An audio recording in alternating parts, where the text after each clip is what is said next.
Welcome to Nonprofit Network, powered by Stokes Auction Group. We are a podcast focused on benefit auctions and fundraising events for the nonprofit community. We are a group of fundraising professionals that specialize in raising funds to improve communities of all sizes.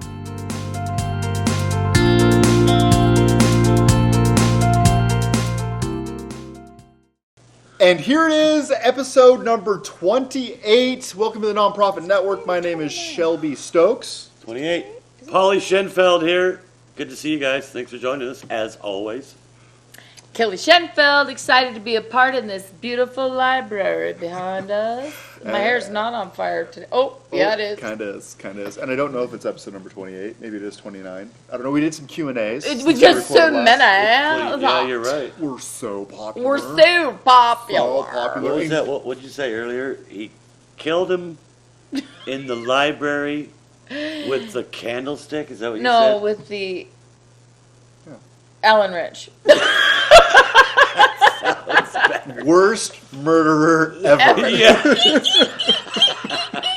I'm going to kill you with this Allen wrench. You gotta revert to an Allen wrench? You're pretty desperate. Or you put too many bunk beds together. But in that case, just unscrew the bunk bed. Oh my God. We're a little rummy today, mainly because it's the fall and we are going into our next season. It is upon us. We're working. We're enjoying it. I was telling our team this morning, it is good to be busy. It feels good to have purpose. And I know there's a lot of people out there doing good work. So thank you for all you do.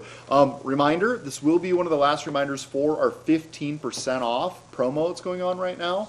We're going to be drawing the winner at the end of next week, and at the end of this week. Actually, because Hocus Pocus comes out Friday, and that's what we're basing all of our calendars off of. Pretty much. Is whether Hocus Pocus comes out soon or not. Mm-hmm. So so if you want to turn those contracts in, definitely do so. I think we have a handful that have already been turned in, so good on you.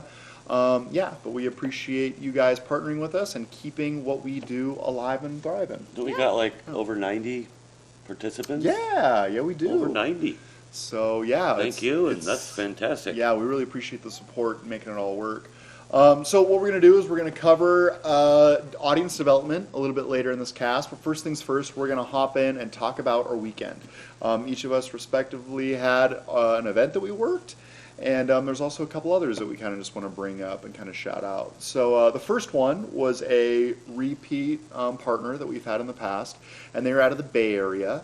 And essentially, this has been a long-time client that we've worked with, partner, if you will, long-time partner. And essentially what happened is the auctioneer who served that room didn't have an adequate sound system, which was a little bit of a surprise considering the legacy that they have behind them. And you actually were in that room for years and years. Yeah, and you have to have a good sound. Is that right? Yeah. It's outside, isn't it? Not always. No, Not always. No, not always. Well, I know it has been, though. Mm-hmm. Yeah, and this one specifically, they normally have two events, right? One in the spring and one in the fall. Yeah. And one of them's on a golf course. So this is the other golf one. course. This is not the golf course. Yeah, then no. This is the other one. Yeah. So. Okay. Yeah. So why are we bringing that up? We're basically bringing that up because what we're seeing time and time again is we're going into these rooms, we're assuming that everything is kind of how it was pre-pandemic, and then you go in and something is just not quite right. And in this scenario, it played out with the audiovisual. A room that has a couple of very experienced fundraisers were there, and to not have the sound, which is kind of like fundraising 101, and have that not come out perfectly was a little bit shocking to everyone. Yeah, I can imagine. Super frustrating too for the audience more than anything. And that's kind of what we're going to talk about a little bit later, but it's, your guests. If your guests can't hear, it doesn't have anything to do with how your auctioneer sounds. I mean, they want great sound, but it's because they want to communicate with their guests. That's our number one tool, is our voice. Yeah. Yeah, absolutely. Yeah. So the point being here is a long-established event, a long-established staff, and something like this falls through the cracks. Yeah. That's basically what we're... Which speaks about a change in stuff, though. Not all the staff might have been, the same. We've been in that middle ground where new staff and turnover and this, that, and the other thing in the news. So yeah, and it's easy for us to walk into a room and say, hey, this person has been there for years, so we know everything will be dialed. But what we're not taken into consideration is that one teammate who we have faith in for years and years may not have the support system they've had in the past. True. Therefore, they could be dealing with things that they wouldn't have to historically deal with just to make sure the show goes off without a hitch. So it's more taxing, but at the same time, we really got to consider every little detail. And I think we're going to see that repeat in the fall. We historically know that fall fundraising is a little bit more scrappy, and that's okay. Yeah. Yeah. And you had an event out on the peninsula. I did. We did. We had an event. It was the first time we'd done it, and it was exciting to be there. But, it was very quiet. They raised some money, but it was very quiet, and I felt like maybe they weren't all used to being together yet. They being the audience. The audience. And we didn't have the sound that we needed, but, the organization that we did it for was a fantastic organization. They raised money. They met their goals, so that was lovely. But, it is kind of fun to go into an auction and say, "Oh, we can grow that." And you sit back and you start doing this and see how you can benefit that organization. And so we got some cool ideas.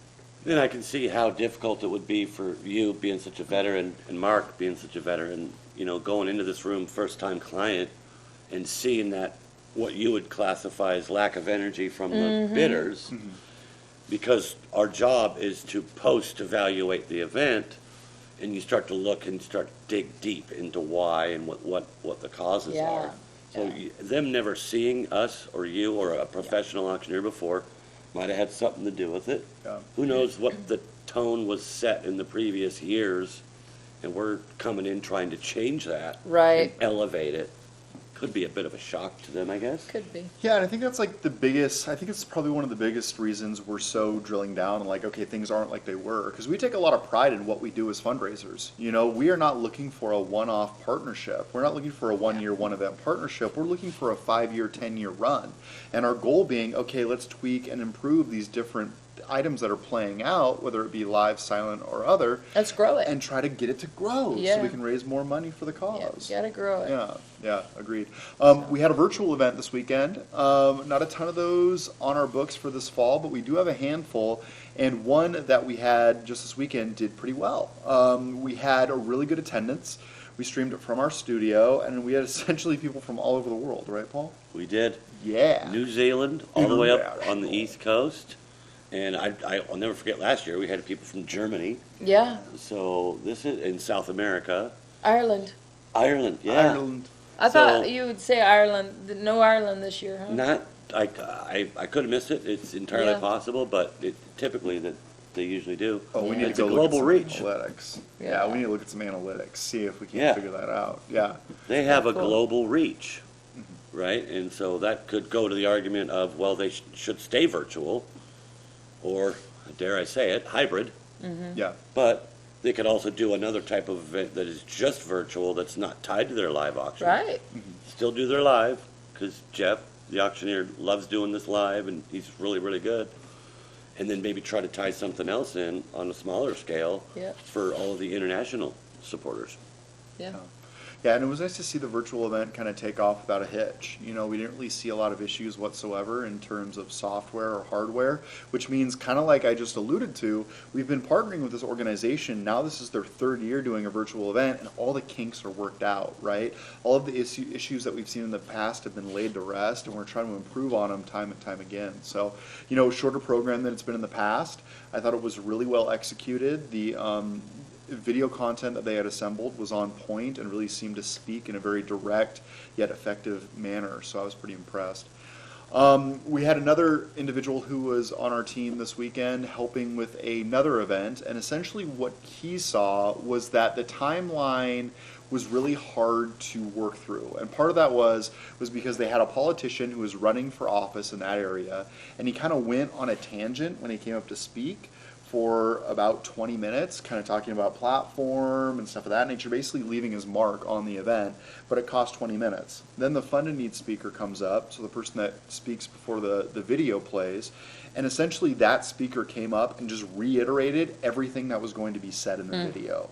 So it was one of those things like, oh yeah, I got my speech, don't worry about me. So nobody That speaks to our fund and need speech that we talked about last week. Last week, You've got to really get those people tight on that. Yep. Yeah. Ooh. Yeah. You got one chance to hit that mark. Right. Somebody tells you, "Oh, I got it. I mean, let that be a red flag."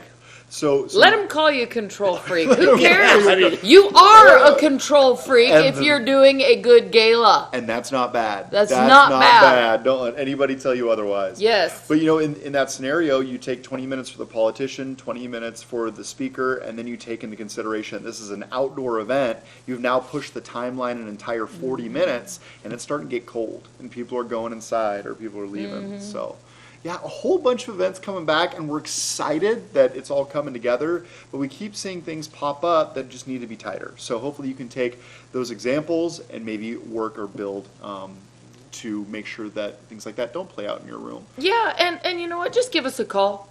Just give us a call and we'll help you with it. We're very good at this. That's right. That's right. So today's topic is going to be about crowd cultivation.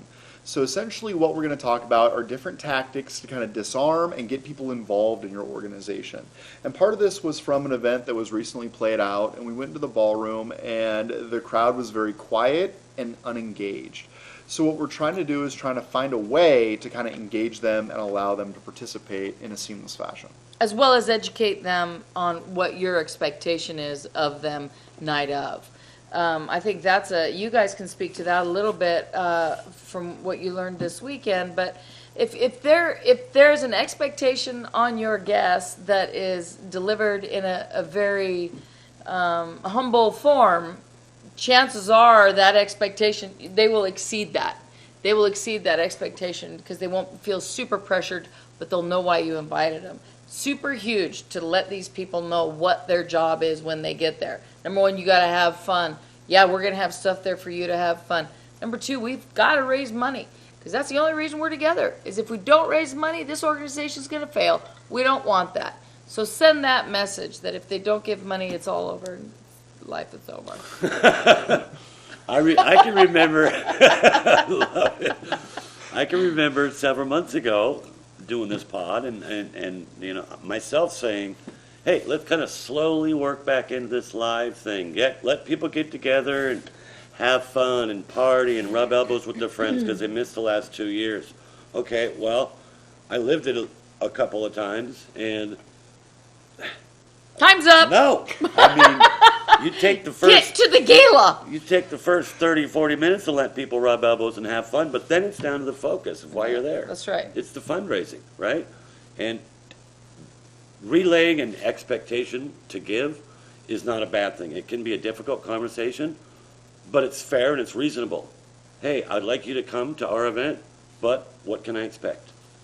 Yeah, and I think that there is, you know, for somebody that's going to be a sizable donor, they are going to understand that kind of language because they have expectations on people as well. So they're going to probably more than likely appreciate that delivery of expectation to them. I'll be honest with you, I would appreciate it if somebody invited me to something I didn't get, you know, thrown back when I got there about, well, no, he told me I was going to have to give you any money.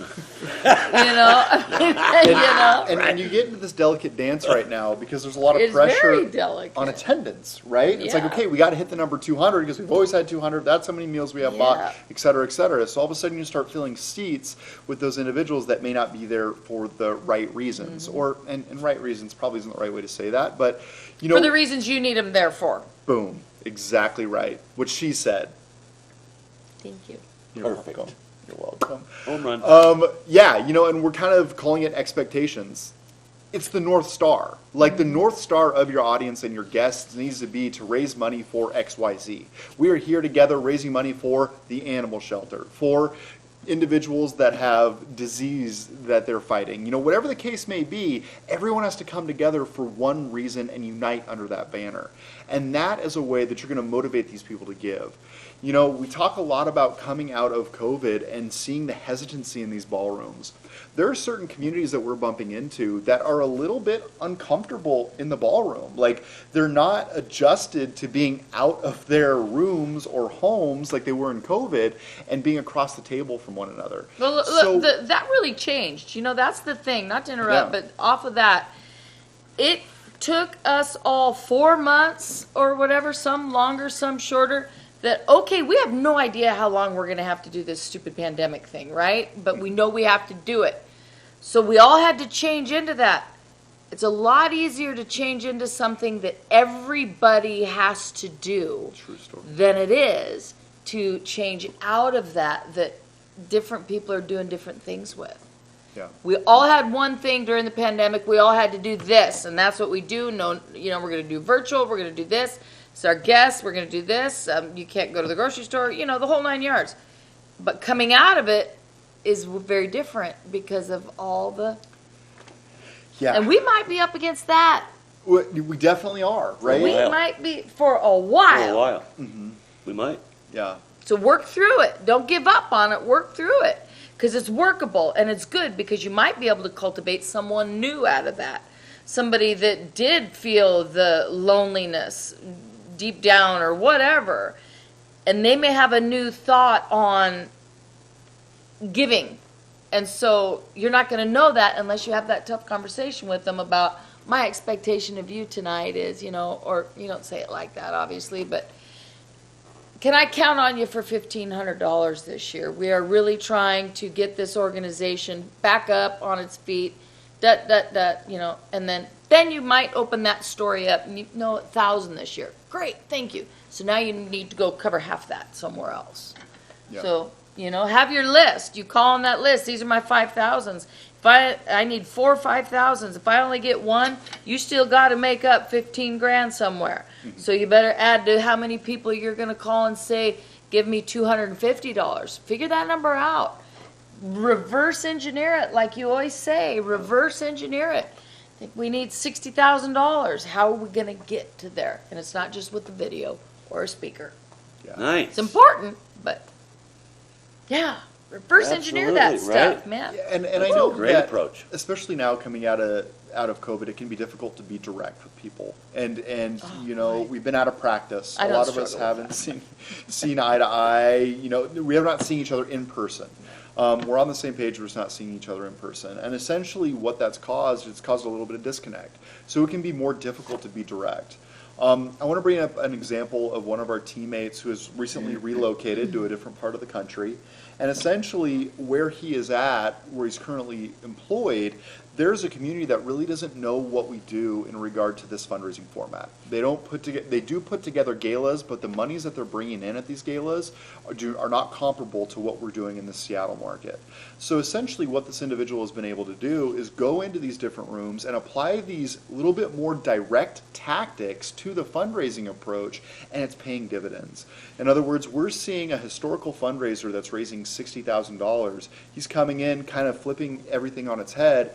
Just this last week, he posted 150 plus in one gala. And what that's going to do is it's going to change the paradigm, but it's also going to bring this new fundraising format to the forefront, and it's going to allow that community to thrive in a lot of different ways.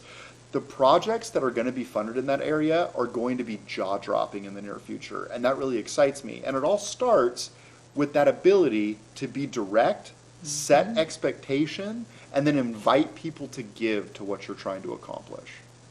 And this is from a zip code that doesn't historically even have fundraisers, correct? Right. Yeah. He's I don't know what the right term would be, a fundraiser dry market? I don't know what you'd call it, but we live in a market that has just been flooded with fundraisers and charity auctions of all types for decades. Mm-hmm.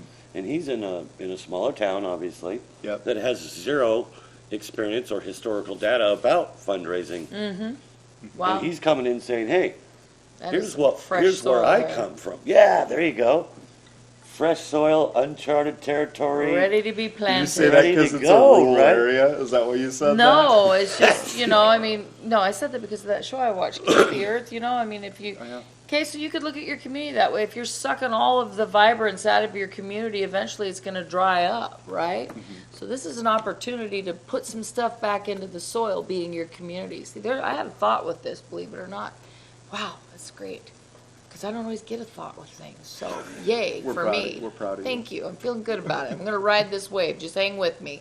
But they're not. If you're not putting into the same group of people that you're taking out of, that's eventually going to dry up. Yeah. And so you may have seen some of that during the pandemic. Is that there was some feeding of your communities happening unbeknownst to you. So use that also as a, coaching tool for your guests, because you do have to coach them.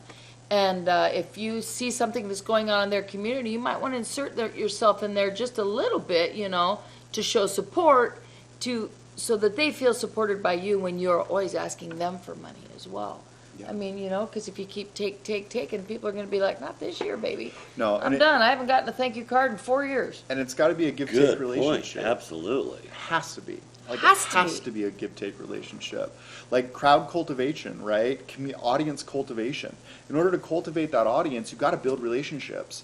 We're seeing a lot of staff turnover. This is a challenging topic to cover because we're seeing new EDs, new leadership come on these staffs. All the time. And it's really hard for somebody who doesn't know you from Adam to come up and say, hey, would you give us $5,000? That's a tough ask for some people. Mm-hmm. But really, at the end of the day, what is your North Star? And that's what we have to constantly remind ourselves of. Why are we holding these galas? Why are we asking people to give? And it's to help different communities around the nation.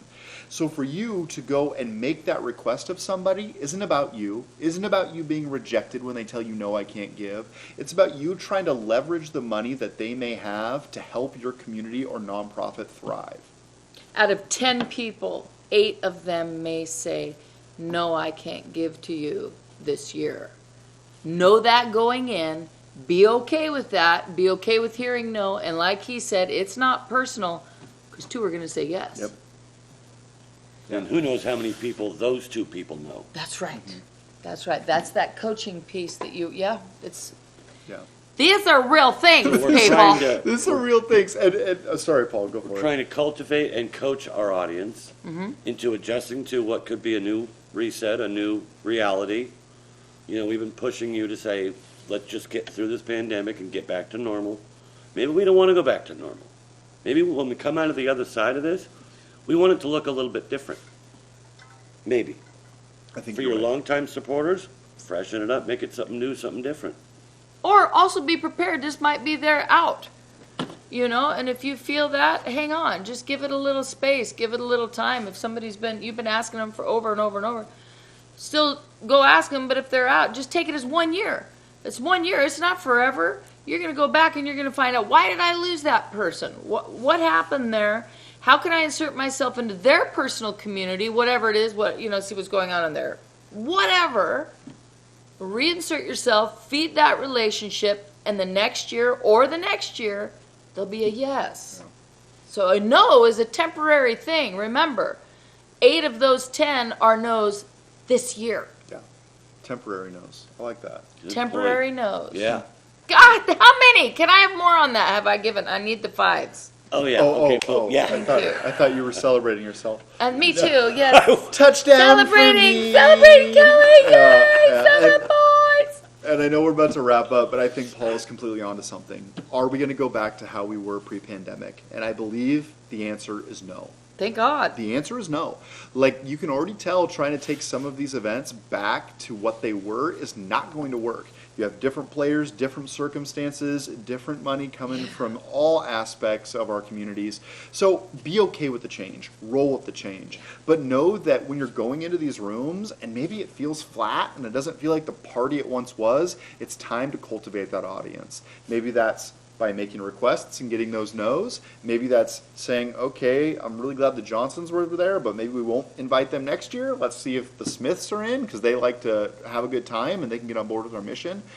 This is kind of a new baseline moving forward is what it feels like.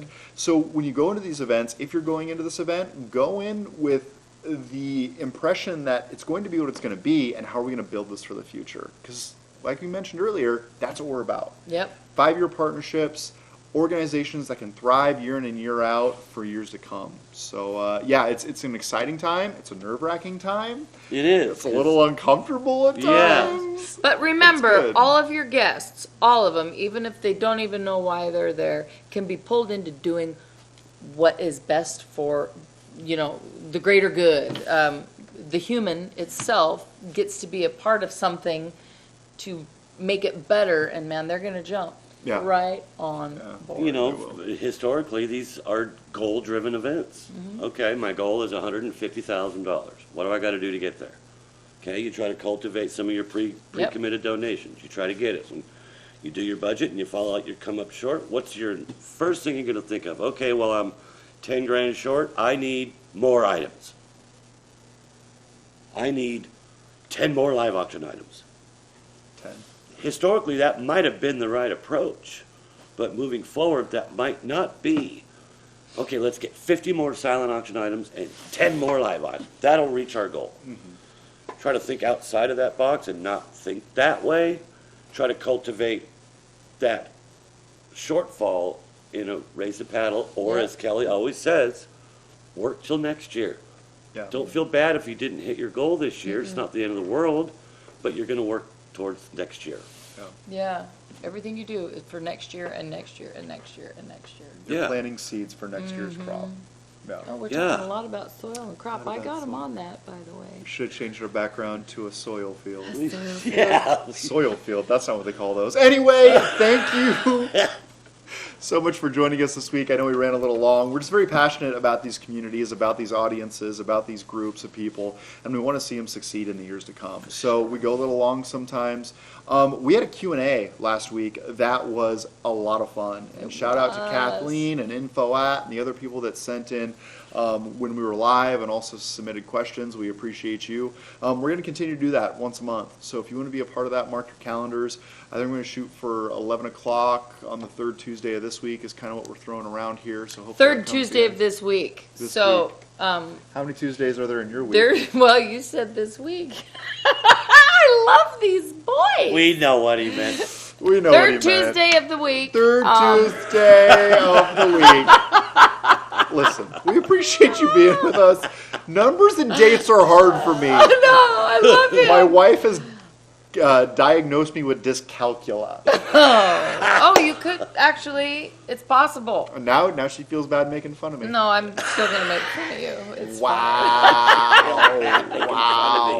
15% off. We're drawing that next week. If you want to drop us a line or sign up for our letter where we're reminding people that Q&As are coming out, you can do so by shooting us an email. Auction@Stokes Auction Group is where you can reach us. And if Shelby happens to type 51% off, that's wrong. It's 15. Are you the one 15. sending out the email? I have No, dyscalculia. okay, never mind. It's difficult for me. Could be. You could be doing one for free. Line me up. Here we go. Ladies and gentlemen, thanks for being with us. Hey, you guys, go out, be bold, be creative, and don't be afraid to be a little assertive. Yes, go and get people educated about your auction. And go do good.